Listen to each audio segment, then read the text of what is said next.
夜幕降临，群星闪烁，在数千年前的中国大地上，古人仰望苍穹，也呼唤着一个至高无上的名号——上帝。很多现代人提到上帝，会联想到西方宗教中的 God， 但鲜为人知的是，上帝一词本身源自中国上古时代，它并非是舶来品，而是早在殷商时期的甲骨卜辞中就出现的古老的神的名字。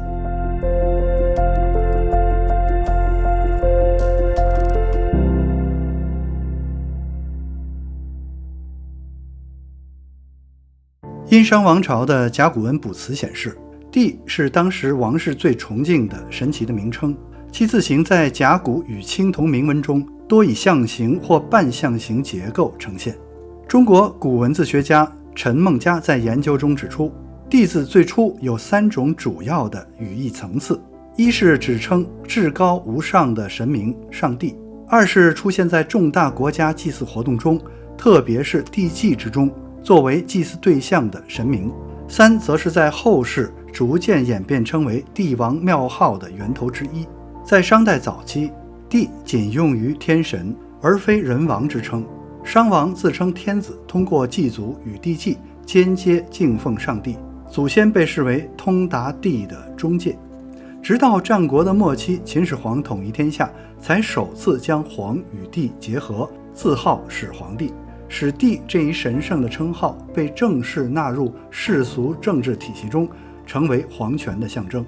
甲骨文与青铜铭文还描绘了上古上帝的具体神格，上帝被视为掌管风雨雷电、星灾降福的至高主宰。例如有卜辞写道：一癸卯卜，第7令风，意思是在癸卯日的前一天占卜，询问上帝是否会降下风。又如第7降我旱，意思是祈求上帝是否将赐下干旱，显示商人深信上帝拥有主宰自然与国运的力量。上帝身旁还有风、云、武臣等神灵辅佐，犹如人间的帝王有群臣之治。商王朝将上帝奉为国家最高的精神力量，凡国之大事皆需占卜以请示帝的旨意，战争、农业、疾病乃至王朝的延续，皆系于帝的主宰之中。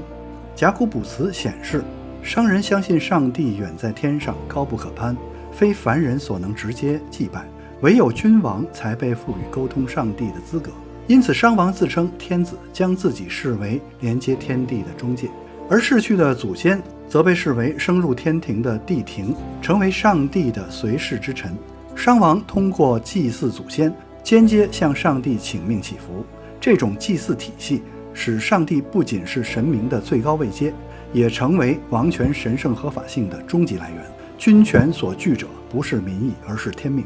而在古籍传统中，中国最早系统记载上帝崇拜的典籍便是《尚书》。这部被誉为中华民族的旧约的经典，详细记录了上古帝王敬天祭天的礼制。《虞书顺典》中记载，帝舜继位后举行盛大的国家祭典，祀类于上帝，因于六宗，望于山川，便于群神，顺序十分清晰。首先献祭的是至高的上帝，其次是祖先六宗，再到山川与百神。从中可见，上帝并非泛指众神之一，而是所有神明之上的天帝，犹如人间皇帝统治诸侯一般，居于神奇体系的至高核心。也正因如此，当西方传教士开始翻译圣经，寻找 God 的中文译名时，他们毫不犹豫地选择了上帝一词。这个名字早根植于中华文化，不仅代表最高神奇，也天然地承载着独一至高、掌管万有的意涵。可以说，上帝不仅是中国古人仰望天穹时留下的信仰遗产，也成为后世中西方宗教对话的一把钥匙，一种跨越语言与文明的神圣共鸣。此后不久，进入中国的利玛窦将这一称谓赋予了更深的跨文化神学意义。作为明代的意大利传教士，利玛窦深通儒家典籍，他在著作《天使主义》中大胆提出，中国古书中的上帝其实就是圣经启示的独一真神，只是中国人后来遗忘了他最初的启示。他指出，《尚书》《诗经》等经典中多处尊称上帝、皇天，具有至高无二的意义，这与基督教所讲的上帝惊人的相似。因此呢，他主张向中国人传播福音时，可直接使用上帝或天来指称基督教的神，而无需另造他词。这一策略后来引发了著名的祭祖称谓之争。但利玛窦的初衷在于以儒全胜，寻找中西信仰的契合点。他认为古代中国人其实曾仰慕奉事真神上帝，只是后来认知淡薄，需要重新启迪。他的这一观点不仅架起了中西宗教对话的桥梁，也影响了此后数百年关于上帝译名与文化适应的讨论。19世纪来华的新教传教士、著名汉学家李雅各，他倾毕生之力翻译中国经典，深研中国古宗教。李雅各在所著《论中国人关于上帝和灵魂的观念》一书中，详细论证了商周时期的中国人信奉一位独一至上的上帝，并非多神泛神。他指出，上帝这个词在《诗经》《尚书》中始终只称唯一的天神，从未泛指众神，因此应理解为一种一神信仰的遗存。李雅各进一步区分了中文中的神与上帝概念，他认为神更多用于泛指各类精灵鬼神，相当于英文的小写 God， 而上帝则相当于大写的 God。 他在与当时其他宣教士的讨论中坚持使用上帝来翻译 God， 认为这是对中国传统的一种尊重和延续。李雅各的结论是，中国古人所敬拜的那位称作上帝的神是一位一元的创造统治万有的上帝。尽管他的观点在学界也有不同的声音，但不可否认的是，他通过严格的经学考证，强化了古代中国有原始一神信仰的理论，为后来者提供了宝贵的资料。明清之交的徐光启等学者，一方面笃信天主教，另一方面仍尊崇儒学经典。他们往往采用以儒全天主的策略，在著述中指出儒家敬天的思想与基督教并不冲突。例如，认为传教士所言的天主其实就是书经中所述的地，只不过现在的启示更明了了。徐光启甚至说过，辅佐天主者亦即尽无儒之中，意思是侍奉上帝之道正合乎儒家尽忠尽孝的伦理。这类观点试图将视天与敬上帝等同起来，促进文化融合。然而，文化认同的边界并非总是轻易跨越的。在明清之际的思想环境中，一些中国的士大夫对基督信仰提出了严厉的批评，认为其以夷变下是外来异端之神，难以与儒家的传统相容。其中最具代表性的声音来自明代著名思想家李治，他出身儒家官宦，后来以激进批判著称，被誉为晚明儒门异端，是反理学、主张个体真诚与同心的人文主义先驱。李治质疑基督教宣称上帝创造万物的理念，认为若真是如此，为何中国古圣贤从未有言？他认为这种说法等于否定华夏几千年的智慧与信仰根基，是对本土传统的冒犯。他也批评了基督徒拒绝祭祖，断绝血缘情感，视其为弃礼失道，严重违背孝道天伦。这些争议呢，真实地反映了上帝观念在移植过程中与中国上天信仰之间所产生的张力。但从另一个角度看，这种碰撞也激发了思想的交流与反思。一些儒生开始重新审视儒家天是否具有位格与意志，而传教士也逐渐开始用更贴近中国哲学的语言来诠释基督教的教义，用道来解释圣子的 logos，用礼来表达上帝的理性品格。进入近代，孙中山等革命者甚至将上帝概念纳入了政治语言体系，例如他提出的五权宪法被视为仿自上帝之制度，意图通过天理与宪政之间的勾连，为民主政体赋予神圣正当性。可以说，上帝这一词语经历了几百年在中国的传播与再诠释，逐渐脱去了原有的宗教神话色彩，成为沟通中西方思想、伦理与政治之间的重要桥梁。如果我们将视野拉回更久远的古代，就会发现，上帝一词最初并非是一个抽象的概念，而是古人心中真实存在、至高无上的神明。商代甲骨文所描绘的上帝具有人格化的特征，有意志，能赏善罚恶，统领万神。这种形象呢，被许多学者视为远古一神信仰的残迹，是多神崇拜出现前人类对至高神的一种最早的记忆。但这样一位具有人格意志的上帝，后来为何逐渐隐退，逐渐演变为无形的天道，中国的上帝观是如何一步一步走向抽象的呢？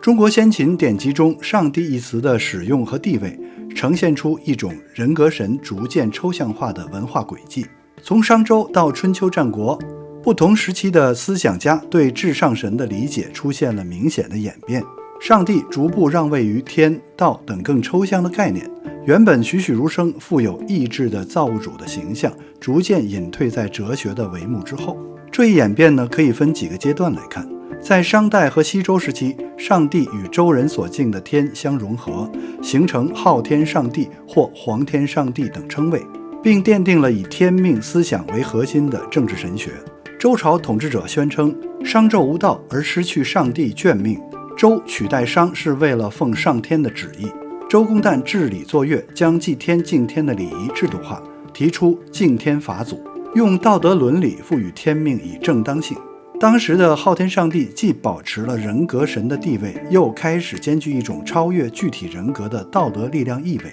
上天代表公正的天道，赏善罚恶，但更强调按照道德规范来施加天命。尚书、商书一训有言：为上帝不常，作善将之百祥，作不善将之百殃。这里的上帝视为道德之神，行善则降下百种祥瑞，作恶则降下百般祸殃，带有强烈的因果报应色彩。这表明周人仍然相信上帝具有主观意志和道德判断，会对人间的善恶做出回应。然而进入春秋战国，诸子风起，人们开始以理性反思上古的宗教观念，尤其儒家和道家的思想兴起，上帝的人格逐渐被淡化了。儒家承袭了祭天敬天的传统，却更倾向于将天理解为一种无形的纲常伦理和天道法则，而非有意识的神明。战国时期，思想家季梁便提出夫民神之主也，认为神是人为塑造的，人是神的主宰。随着这种人文理性精神的发展，古老神秘的上帝逐渐褪色，被自然的天所取代。此天更多体现的是道德意志和民意的化身，而非具有人格情感的神。换言之，中国文化开始将天作为一种至高原则，它至大至公，运行不以人的祈求为转移，皇天无亲，唯德是辅，成为信条。一指上天没有偏私，只辅佐有德的人。这种观念强化了君主须以德配天的意识，同时也表明上天本身不带有人类式的情感偏袒。正如道家所言，大道无情，宇宙之道的运行不拘泥于人的喜好，这与西方式的具有人格喜怒的神形成了鲜明的对比。到了先秦末期，不同学派对至上原理有了各自表述，儒家称之为天，道家称之为道，墨家称之为天志或者是天意。其中值得注意的是，墨家上帝观念保留了更多早期人格神的特点。墨子一反儒家的淡化倾向，提倡天志和明鬼之说，宣扬天有意识有意志，好善恶恶，赏善罚恶。墨子斥责当时人不相信天和鬼神，主张社会应复归先民对上天的信仰。他强调天有意志，贤者受天赏，不肖者受天罚，甚至明确指出天欲义而物不义，且有天则有鬼神。在墨子的观念中，天其实为一位具有主观意志的人格神，他爱护天下众人，要求人兼爱互利，他制定义和不义的标准，通常赏善罚恶来干预人间。可以说，墨家是战国时期少有的坚持上帝有知论的学派，把上帝描述为有意志有感情的宇宙道德统治者。墨子的天志思想或许代表了一种更古老一神信仰的自觉回归，他如同一位原始一神信仰的复兴布道者，在礼崩乐坏的乱世中高举上帝之旗，提醒世人天之有眼，报应不爽。可是墨家的这场复兴并未持续太久，从战国末期到秦汉时期，墨家思想逐渐衰落，儒家则在董仲舒等人的推动下成为主流。他们提出天人感应理论，把天解释为一种道德和自然的法则，让上帝不再是有情感有意志的神，而是无形无名的天道或理则，强调天意是自然与伦理秩序的体现，不再直接介入人间的事物。这种去人格化的趋势在思想史中越来越明显。到了宋代呢，理学家朱熹明确指出，天或地其实就是道或理，没有天理，也就无所谓有天。他认为天地的最高主宰不是神明，而是抽象的道理。于是上帝被完全融入到天理之中。而在民间的宗教和道教中，上帝的人格形象仍被保留。人们称昊天上帝为玉皇大帝，视为万神之王。即便如此，道教认为真正至高的是道，玉皇大帝以下还有三清，才是道的终极体现。可见中国文化中即使有人格神，最终也往往被道所规范和超越。如果说中国的上帝更偏向于道德法则的体现，那么圣经里的上帝则是一位有情感有意志的神。这一差异呢，早在20世纪就被中国神学家赵子晨敏锐地指出。他深谙儒家传统，致力于推动基督信仰的中国化，并试图用儒家语言重新诠释基督教。他认为先秦儒家的天原本是有意志的，近似人格的，与基督教上帝之间存在相通之处。自汉代起，儒家将天抽象化为理性秩序，导致中国文化逐渐失去了一位活生生有位格的神的真实接触。他提出，唯有以神道完善天道，用上帝的位格特性去弥补抽象天理的冷峻，才能让传统文化焕发属灵的生命。他称儒家的天道只是神道的影子，是一种真神残存的文化记忆。他提出应恢复上帝意识，对那位超越者的信仰与敬畏，强调上帝的爱、公义与圣洁，能为中华文化注入新的生命张力。赵子晨的这种诠释路径后来被称为本色化神学，主张基督信仰可以在本土语境中找到契合点。他认为上帝的人就是儒家人的升华，而上帝的义则是义理之天的终极源头。这一尝试呢，影响了许多知识分子对上天与上帝的关系的再认识，也为两种信仰之间的深入对话打开了空间。新儒家大师牟宗三则提供了另一种哲学层面的比较。他虽然不是宗教学者，却长期探讨儒家天道与基督教上帝的本体论差异。他指出，儒家的天是一种内在的道德实体，和人的良知相连，尽性知天是人生修养的目标。而西方的上帝则是一个绝对超越的他者，独立于人的心性之外，带有神秘而不可知的特性。牟甚至批评这种超越性可能削弱人的道德自觉，认为人会把责任归于神的安排。而儒家的内在超越更能激发自我反省，但牟也承认，在更高的哲学层次上，这些概念也许只是不同语言对终极实在的表达。儒家的天、道家的道、佛家的真如与基督教的上帝都可能是人类对同一终极实在的不同回应。他的这种哲学视角为上帝与上天的理解提供了一种互文式的跨文化的框架。而当代的神学家唐从容则从神学立场出发，提出观察。他指出，商代古籍中对上帝的描述与圣经中耶和华的诸多特质高度一致，具有无上的权柄、道德公义，拥有位格与旨意。他认为这并非是偶然的文化巧合，而是普遍启示的印记，即上帝在未被特殊启示覆盖的民族中，仍透过良知与自然，让人留下对真神的模糊记忆。他称之为对真神的朦胧回应，是一种埋藏在人类文明深处的神圣回声，值得我们今天重新回头去倾听。与中国古代在多神体系中保留上帝崇拜的路径不同，古代以色列民族的发展则体现出鲜明的排他性一神信仰。在希伯来圣经中，上帝主要称为 Elohim， 这个词呢要注意一下，它的形式为复数，但语义上做单数。此外呢，还有亚威这个四字圣名，常译为耶和华或亚威，与上帝在中文语境中的多重含义与演变不同。希伯来圣经中的上帝形象起示之初就极具特质，他是那位独一无二、拥有位格的造物主，主动启示自己，与人立约同行。首先呢，独一性是圣经上帝最核心的属性。古代近东多神林立，但古代以色列人坚信耶和华为独一真神，除他以外别无他神。尽管 Elohim 在希伯来文中形式上为复数，它的翻译可以翻译为众神，当它指代耶和华时，却始终以单数语法出现，强调他是那位唯一至高、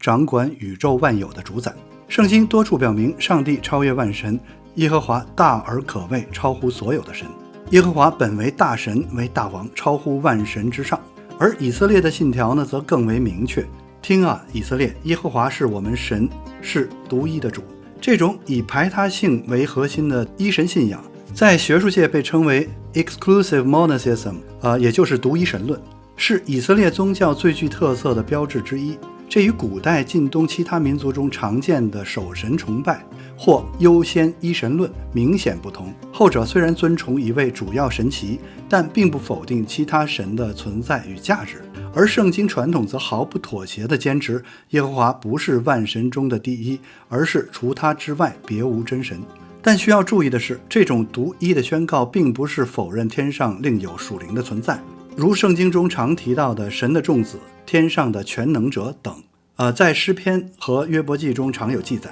但在先知的理解中，耶和华虽然属于 Elohim 这一属灵类别，却是种类唯一、本体独一的那一位。正如圣经学者 Michael Heiser 所指出的，耶和华是 Elohim， 但没有任何 Elohim 是耶和华。换言之，这个属灵的世界中，只有耶和华具备创造力、永恒性、主权性与道德完美，其他 Elohim 无法与之比拟。因此呢，以色列人常称他为万神之神、万主之主。即便外邦敬拜各样神祇，也无损于耶和华的超越地位。他不是众神中的一个，而是超越一切灵界全能的至高者，独自配得天地的敬拜与顺服。其次呢，圣经中的上帝具有鲜明的人格性，他不是抽象原则或无意识的自然法则，而是一位有意志、有情感、能与人沟通的活神。他憎恶罪恶，喜悦公义，爱他的子民如同父亲爱儿女，也会因人的悖逆而发怒，施行审判。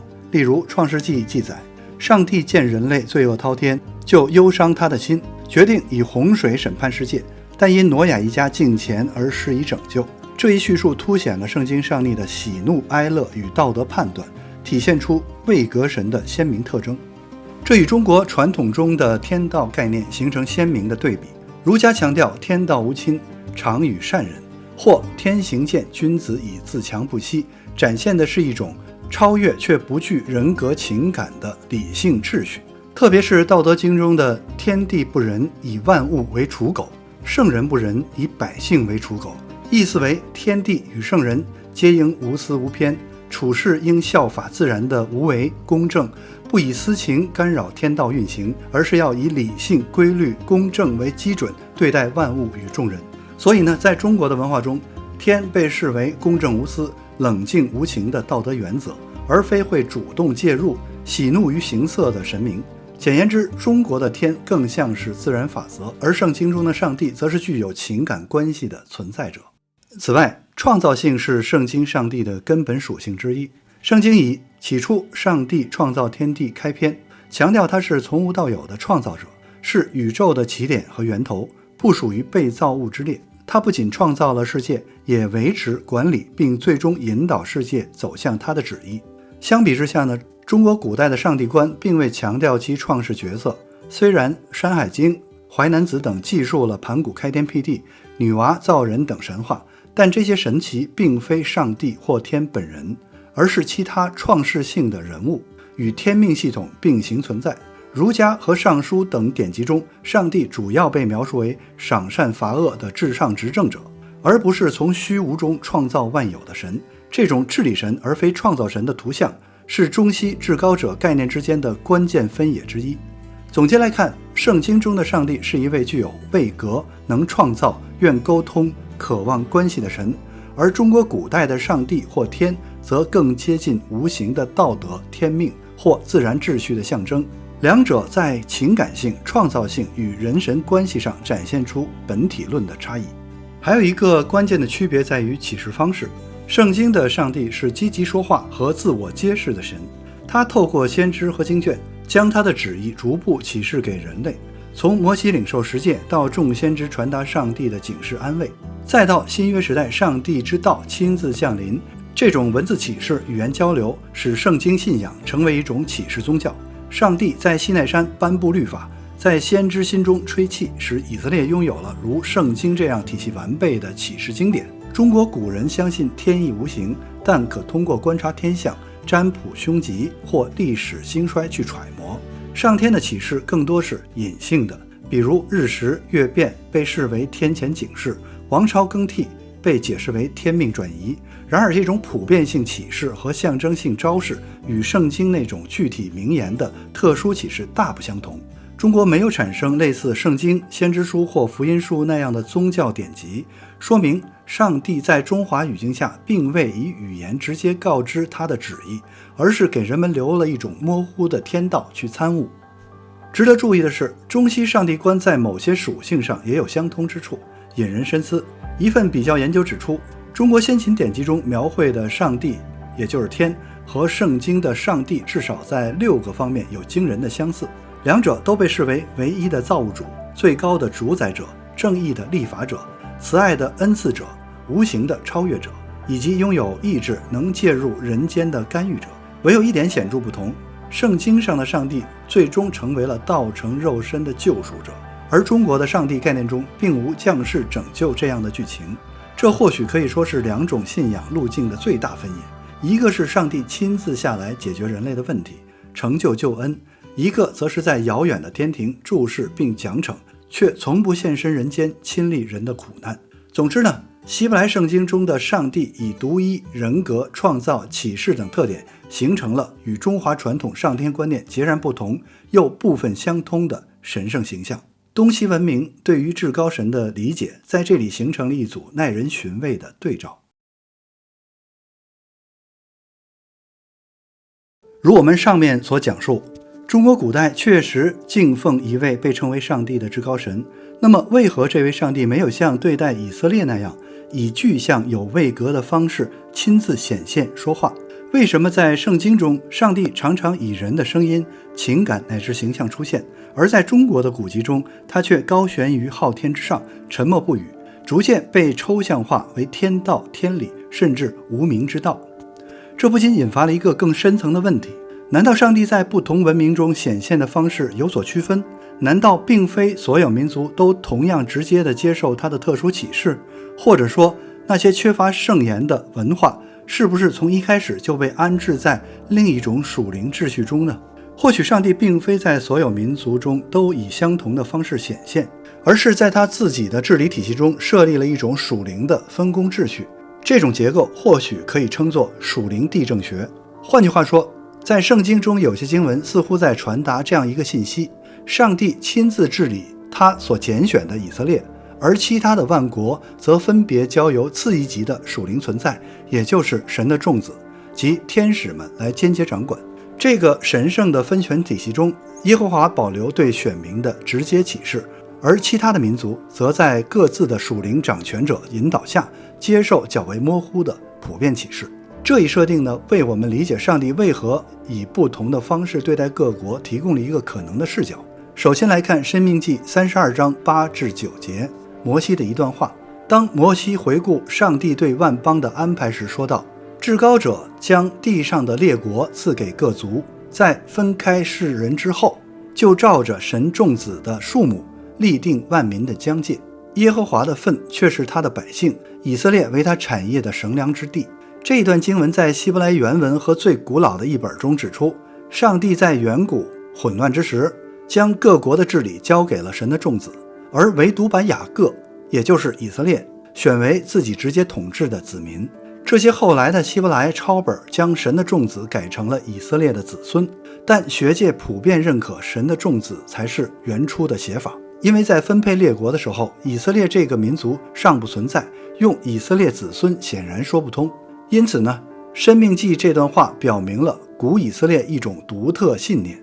除以色列之外的其他各族被上帝委任给次级的天使神灵治理，而以色列民族则归属耶和华亲自统治。这一思想在诗篇中也有呼应。诗篇82篇描绘了一个震撼人心的场景，上帝站在神的大会中，在诸神中行审判。诗中上帝责备那些统治列国的神明，也就是 Elohim 不秉公行义，姑息邪恶，导致世间黑暗动荡。于是宣判说，我曾说你们是神，都是至高者的儿子，然而你们要死，与世人一样。最后诗人呼求上帝亲自兴起审判全地，说因为你要得万邦为业。这暗示原本受托管理万邦的神祇，由于腐败无能，被上帝收回权柄，亲自承继万国的统治权。可见在圣经的想象中，上帝拥有一个由众子或众神组成的天上议事会，他是至高的君主，这些神灵则是他委派的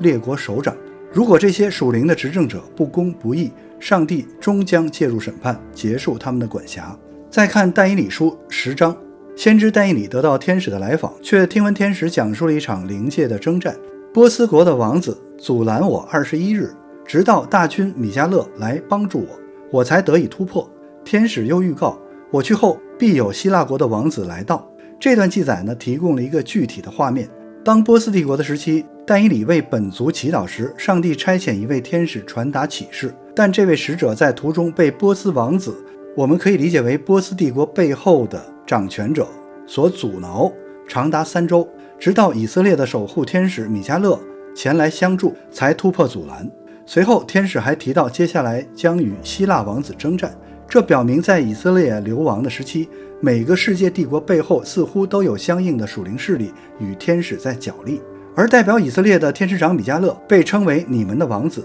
即犹太民族的守护者。这种场景与申命记提到的列国分配不谋而合。以色列有耶和华和他派遣的米迦勒保护，其他的国度则在其他强大的灵界首领影响之下。通过这些片段拼合，我们可以勾勒出圣经所揭示的属灵地政学的框架。上帝作为至高的统治者，在灵界设立议会，将地上各民族分别交由属灵掌权者治理，唯独以色列归他直接统领，成为他的选民产业。这似乎解释了为何旧约圣经自始至终都强调耶和华与以色列的特殊关系。万国中唯独你们是我的子民。其他民族由于服侍的一些偶像，也就是背后那些灵界的存在，行事呢悖逆真神，终有一天要受到审判。到了新约时代呢，这一格局开始打破，福音传向万邦，象征耶和华收复列国的主权，将各族都纳入他的救恩计划。无论如何，圣经中这种选民与列国、神的众子与至高神之间的关系，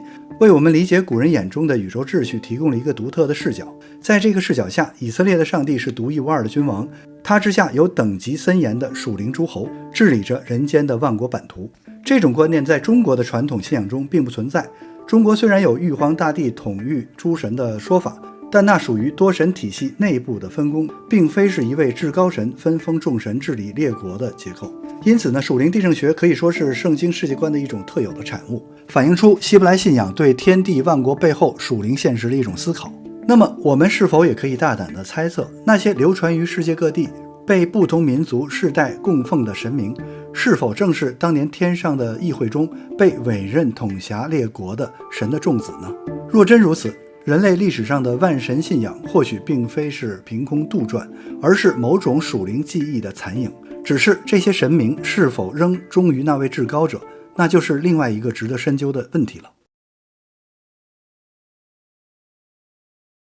既然如此呢，也就不难理解为什么以色列的历史中充满了耶和华亲自说话的场景，而其他古文明却几乎没有类似的神奇与先知传统的记载。从属灵地政学的角度来看，这或许并非是偶然的，而是源于一种神圣秩序的设定。以色列由至高的上帝亲自治理，承载着最直接最完整的特殊启示，而其余万国则由神的众子，那些被委任的属灵掌权者代为看守。他对他们的引导不再是清晰的话语，而是透过自然、良知、天象的遥远回应。因此呢，唯有以色列听见了上帝的声音，领受了律法与预言，其他民族则只能仰望星空，在天道与命运中感知那位沉默的神。这种鲜明的差异也促使许多学者回溯宗教的起点，提出了一个颇具启发性的假说——原始一神论。这一观点认为，人类最初普遍敬拜一位至高神，只是在历史演进与文化多样化中，这份原始信仰逐渐模糊，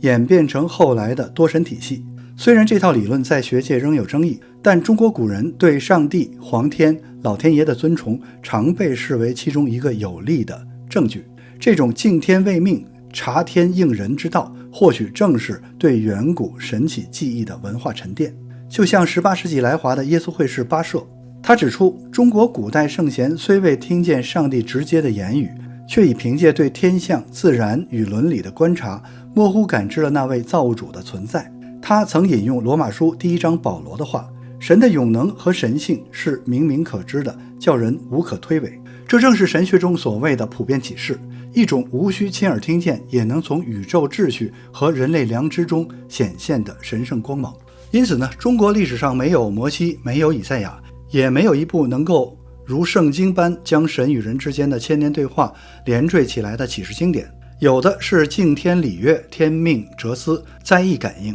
有的是王者启天，百姓畏天，但鲜有神亲口说话的那一刻。简而言之，中国古人并非不知道敬畏至高神，只是这种敬畏没走向宗教性的个人救赎之路。他们仰望星空，称颂昊天上帝的广大无垠，却没有一部经卷述说上帝的创造与救恩。他们敬畏天命，强调天道报应，却没有任何先知站在人群中高喊当听耶和华的话。这既是中华文化的理性传统，也是一道横亘在天道与启示宗教之间的深刻鸿沟。当然，对于这种差异也有不同的理解角度。有神学者认为，上帝自有他的时间表和救赎安排，或许中华民族将在未来某个阶段迎来他属于自己的特殊启示。也有比较宗教学者指出，各民族的灵性结构不同，上帝以不同的方式回应人类的寻找。东方人以哲理悟神，西方人则以启示